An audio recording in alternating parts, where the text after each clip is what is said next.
bum bum ba bum bum.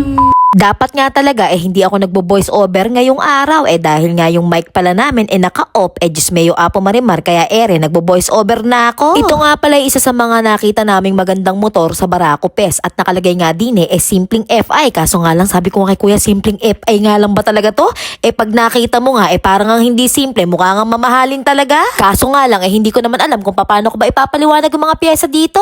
Ako na lang, ma. Ikaw na lang magbo-voice over o sige. Ito nga pala guys, yung Street Rowan na Raider FI. Ayan, kita-kita nyo naman, naka-DKT yata ang disc brake yan, tsaka naka-nickel caliper, tsaka naka mga hose-hose na yan, tsaka all-in stab ang ganda throttle body na rin siya, ang ganda na all-ins nyo. Kabilaan nga din pala guys, yung DKT disc niya, tsaka yung nickel caliper yan, may mga fittings nga din pala hanggang likod yan. Tapos yung mga niya, ayan titanium din. Tapos yung tambucho niya, ayan, titanium din. Pangarap ko din yan guys, kakabit siguro natin yan kay Dalisay soon. Kamukha nga din pala ng brake pump Nel Verde yung yan, tinuro ni mama na yan. Tapos yan, Rowan crankcase. Ayan nga pala, may fuel regulator din siya, kulay black. Yung sa atin kasi kulay red. So yan, pinapakita na nga ni bossing natin. Ayan no, tingnan nyo, napaka-solid nyo no. Tapos meron pa siyang Rowan crankshell.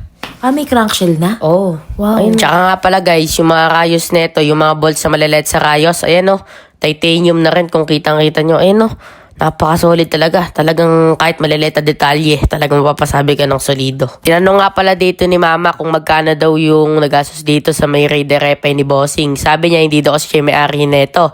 Pero sabi ni bossing naman, maliit lang daw, 1 milyon lang naman daw. Milyon? Grabe naman, simpleng FI. Simpleng FI lang naman yan guys, pero sa kabaliktaran lang yon. Napakaganda pala ng build ng motor na to. Kasi tingnan nyo naman yung pyesa, busog na busog Tsaka naka-dual TV na rin pala siya mahanot. Pareho din kami ni Bossing. Yung size nga pala ng throttle body ni Bossing, 38mm. Yung sa atin naman nata, 44mm. Kasi yung kanila, mga pang show to show atin, mga pang pack boom boom boom.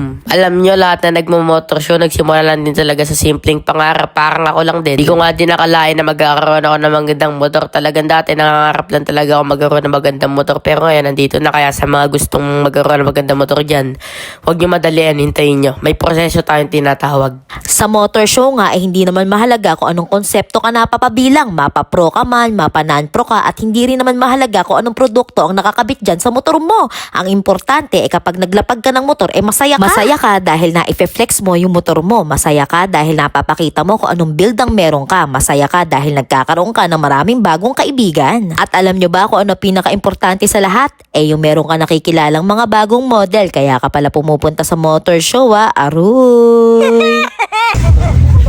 Movie ka na sa Santa Rosa. Movie ka na sa Santa